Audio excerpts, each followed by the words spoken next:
Welcome. This is the one-year Bible reading for December 18th, and we are reading the book of Habakkuk today. Here's the background.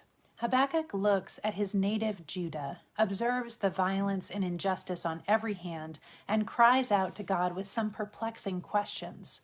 Why are the wicked prospering in the midst of God's people? Why are the righteous beaten down? And why is God seemingly inactive and indifferent in a day of wickedness? God's reply is even more shocking than the conditions in Judah.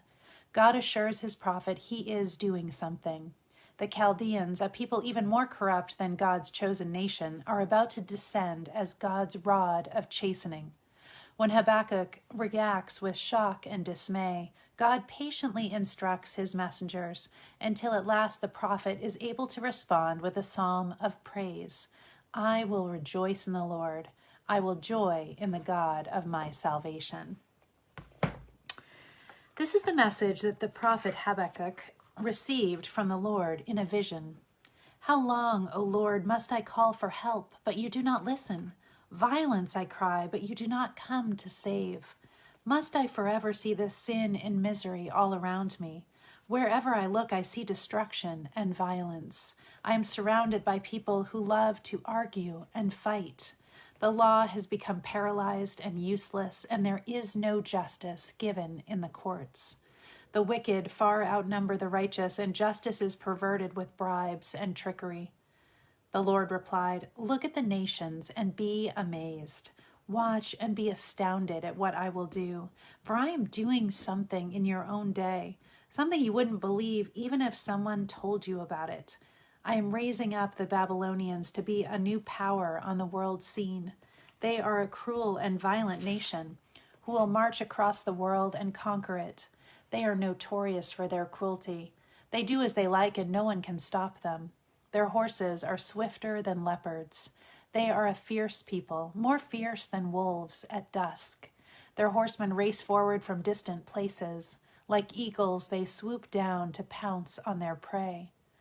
On they come, all of them bent on violence. Their hordes advance like a wind from the desert, sweeping captives ahead of them like sand.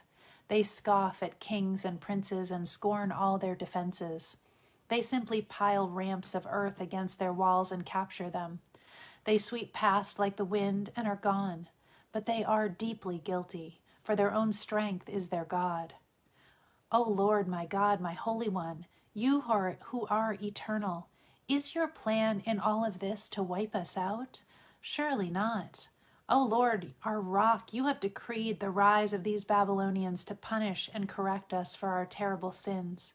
You are perfectly just in this. But will you, who cannot allow sin in any form, stand idly by while they swallow us up? Should you be silent while the wicked destroy people who are more righteous than they? But we are fish to be caught and killed? Are we but creeping things that have no leader to defend them from their enemies? Must we be strung up on their hooks and dragged out in their nets while they rejoice? Then they will worship their nets and burn incense in front of them. These nets are the gods who have made us rich, they will claim. Will you let them get away with this forever? Will they succeed forever in their heartless conquests? I will climb up into my watchtower now and wait to see what the Lord will say to me and how he will answer my complaint. Then the Lord said to me, Write my answer in clear, large letters on a tablet so that a runner can read it and tell everyone else. But these things I plan won't happen right away. Slowly, steadily, surely, the time approaches when the vision will be fulfilled. If it seems slow, wait patiently, for it will surely take place. It will not be delayed. Look at the proud. They trust in themselves and their lives are crooked, but the righteous will live by their faith. Wealth is treacherous, and the arrogant are never at rest. They range far and wide with their mouths opened as wide as death, but they are never satisfied. In their greed they have gathered up many nations and peoples. But the time is coming when all their captives will taunt them, saying, You thieves, at last justice has caught up with you. Now you will get what you deserve for your oppression and extortion. Suddenly your debtors will rise up in anger. They will turn on you and take all you have, while you stand trembling and helpless. You have plundered many nations, now they will plunder you. You murderers, you have filled the countryside with violence, and all the cities too. How terrible it will be for you who get rich by unjust means. You believe your wealth will buy security, putting your families beyond the reach of danger. But by the murders you committed, you have shamed your name and forfeited your lives.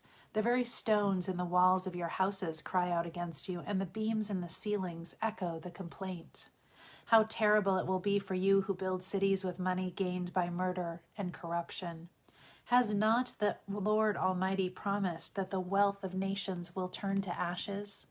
They work so hard, but all in vain.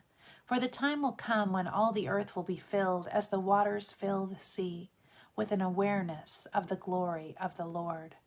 How terrible it will be for you who make your neighbors drunk. You force your cup on them so that you can gloat over their nakedness and shame. But soon it will be your turn. Come, drink, and be exposed. Drink from the cup of the Lord's judgment, and all your glory will be turned to shame. You cut down the forests of Lebanon, now you will be cut down. You terrified the wild animals you caught in your traps. Now terror will strike you because of your murder and violence in cities everywhere. What have you gained by worshiping all your man-made idols? How foolish to trust in something made by your own hands. What fools you are to believe such lies. How terrible it will be for you who beg lifeless wooden idols to save you. You ask speechless stone images to tell you what to do. Can an idol speak for God? They may be overlaid with gold and silver, but they are lifeless inside. But the Lord in his holy temple, he is there. Let all the earth be silent before him. This prayer was sung by the prophet Habakkuk. I have heard all about you, Lord, and I am filled with awe by the amazing things you have done. In this time of our deep need, begin again to help us, as you did in years gone by. Show us your power to save us, and in your anger, remember your mercy. I see God, the Holy One, moving across the deserts from Edom and Mount Paran. His brilliant splendor fills the heavens, and the earth is filled with his praise. What a wonderful God he is. Rays of brilliant light flash from his hands. He rejoices in his awesome power. Pestilence marches before him, plague follows close behind. When he stops, the earth shakes. When he looks, the nations tremble. He shatters the everlasting mountains and levels the eternal hills. But his power is not diminished in the least. I see the peoples of Cushan and Midian trembling in terror. Was it in anger, Lord, that you struck the rivers and parted the sea? Were you displeased with them? No, you were sending your chariots of salvation. You were commanding your weapons of power. You split open the earth with flowing rivers. The mountains watched and trembled. Onward swept the raging waters. The mighty deep cried out, lifting its hands to the Lord. The lofty sun and moon began to fade, obscured by brilliance from your arrows and the flashing of your glittering spear. You marched across the land in awesome anger and trampled the nations in your fury. You went out to rescue your chosen people, to save your anointed ones. You crushed the heads of the wicked and laid bare their bones from head to toe. With their own weapons you destroyed those who rushed out like a whirlwind, thinking Israel would be easy prey. You trampled the sea with your horses, and the mighty waters piled high. I trembled inside when I heard all this. My lips quivered with fear. My legs gave way beneath me, and I shook in terror. I will wait quietly for the coming day when disaster will strike the people who invade us. Even though the fig trees have no blossoms, and there are no grapes on the vine, even though the olive crop fails and the fields lie empty and barren, even though the flocks die in the fields and the cattle barns are empty, yet I will rejoice in the Lord. I will be joyful in the God of my salvation. The sovereign Lord is my strength. He will make me as sure-footed as a deer and bring me safely over the mountains. Revelation chapter 9. When the fifth angel blew his trumpet, I saw a star that had fallen to earth from the sky, and he was given the key to the shaft of the bottomless pit. When he opened it, smoke poured out as though from a huge furnace, and the sunlight and air were darkened by the smoke. Then locusts came from the smoke and descended on the earth, and they were given power to sting like scorpions. They were told not to hurt the grass or plants or trees, but to attack all the people who did not have the seal of God on their foreheads. They were told not to kill them, but to torture them for 5 months with agony, like the pain of scorpion stings. In those days people will seek death, but will not find it. They will long to die, but death will flee away. The locusts looked like horses armed for battle. They had gold crowns on their heads, and they had human faces. Their hair was long like the hair of a woman, and their teeth were like the teeth of a lion. They wore armor made of iron, and their wings roared like an army of chariots rushing into battle. They had tails that stung like scorpions, with power to torture people. This power was given to them for 5 months. Their king is the angel from the bottomless pit. His name in Hebrew is Abaddon, and in Greek, Apollyon, the destroyer. The first terror is past, but look, 2 more terrors are coming. Then the sixth angel blew his trumpet, and I heard the voice speaking from the 4 horns of the gold altar that stands in the presence of God. And the voice spoke to the 6th angel who held the trumpet. Release the 4 angels who are bound at the great Euphrates River, and the 4 angels who had been prepared for this hour and day and month and year were turned loose to kill 1/3 of all the people on earth. They led an army of 200 million mounted troops. I heard an announcement of how many there were. And in my vision I saw the horses and the riders sitting on them. The riders wore armor that was fiery red and sky blue and yellow. The horses' heads were like the heads of lions, and fire and smoke and burning sulfur billowed from their mouths. 1/3 of all these people on earth were killed by these 3 plagues, by the fire and the smoke and burning sulfur that came from the mouths of the horses. Their power was in their mouths, but also in their tails, for their tails had heads like snakes, with the power to injure people.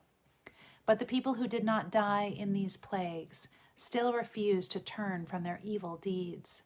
They continued to worship demons and idols made of gold, silver, bronze, wood, and stone, idols that neither see nor hear nor walk.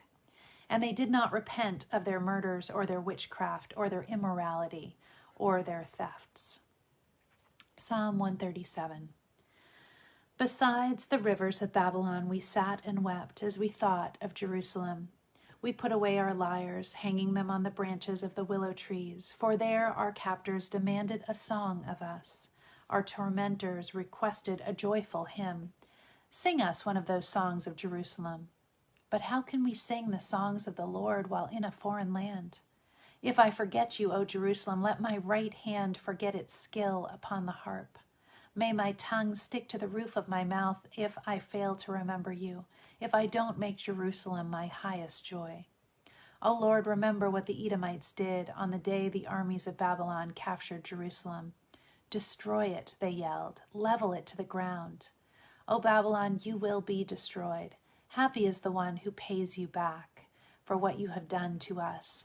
Happy is the one who takes your babies and smashes them against the rocks. Proverbs 30:10. Never slander a person to his employer. If you do, the person will curse you, and you will pay for it.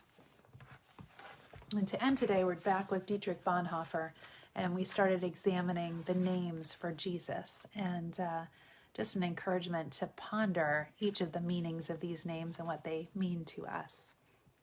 Wonderful Counselor. Wonderful Counselor is the name of this child.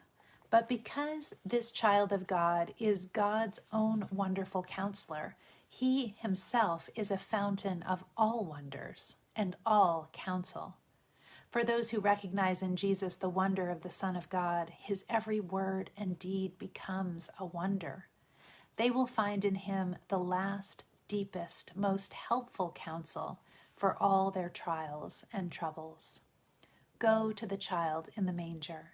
Believe in him, the Son of God, and you will find in him wonder upon wonder, counsel upon counsel. Have a beautiful day. Love you all.